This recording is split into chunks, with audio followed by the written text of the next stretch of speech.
Hello and welcome to Scots United, where I, Scott, and my team of Scots, who are also me, bring you the latest in movies, television, and popular culture. After, a whole sling of movies and the Oscars, we're coming back to TV today, and we're going to start with HBO and a little show that's coming back for the fourth season. Doesn't really matter. It is worth your time. Hey, Scott. So I say it every year, and I'll say it this year again. You gotta watch High Maintenance. I know, it's the best.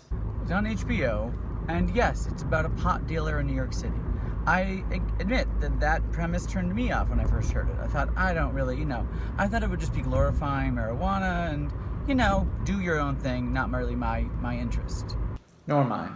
However, what it really is a magnificent kind of pastiche of Americana.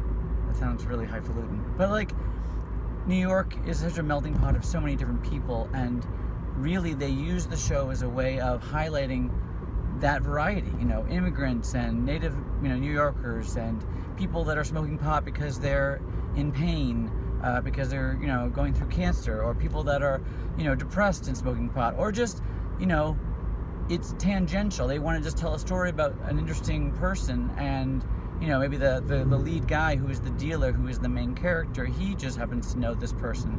So it's incredibly diverse. It's also an incredibly queer-friendly show. Girl, we love that! If you want a show that depicts real people with real bodies having sex in realistic ways and relationships in realistic ways, then there is no better show for you to check out.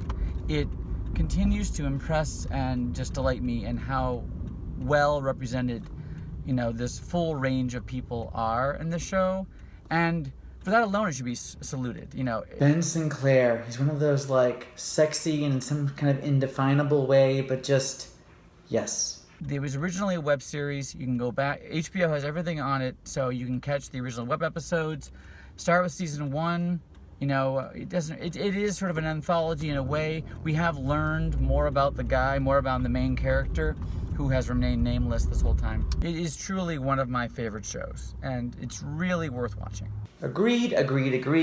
High Maintenance, it is so much more than anything that you think it is. So worth your time, all of it. Now let's jump from HBO to Starz, and I think Margo wants to jump in here. Margo, what are you interested in talking about?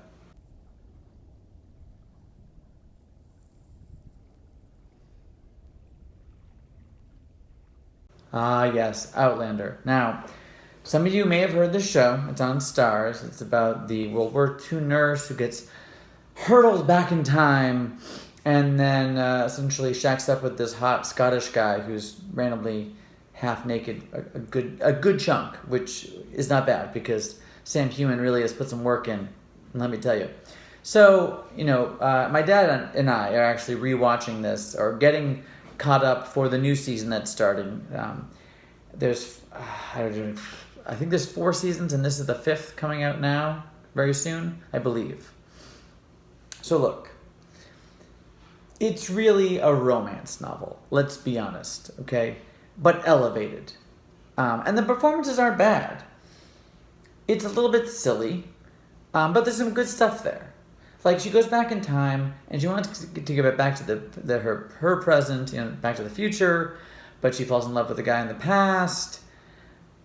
And, time travel, you always have to take with a grain of salt. But, this show, on the one hand, they actively are trying to prevent a tragedy from happening in the future, which is still in her past, from happening, but yet then gets upset if other things might also alter other aspects of the future, which she doesn't want to be altered. And it's you're in the past. There's no way you're not already altering the future. And then there's jumping back and forth in time, and you have to throw all of your thoughtfulness about what time travel would actually do, and multiple, alternate timelines. Just throw that out the window.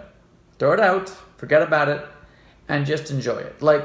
It doesn't matter that at one point 20 years have passed, but the leads essentially look the same. Because they didn't want to cast different actors. They cast people in their 30s to play people in their 20s and their 40s, which works, except that certain people that they knew have also aged, but yet they haven't, and it's just one of those like wink, move on, which again is fine. The performances are good, are solid, and once again, Sam Heughan is shirtless quite often and or more naked, and you can't go wrong. Well done, Sam. And am I along for the ride? Sure. Do I occasionally update, Words with Friends while it's on? Yes. But if you want something fun, something beautiful to look at, with some twists and turns, Outlander isn't a bad choice. So that's it for this week. Thank you so much for joining us. Can't say if we'll be on time next week. We might be a day late because I will be traveling. I am going to Orlando for work and won't be back till Sunday evening.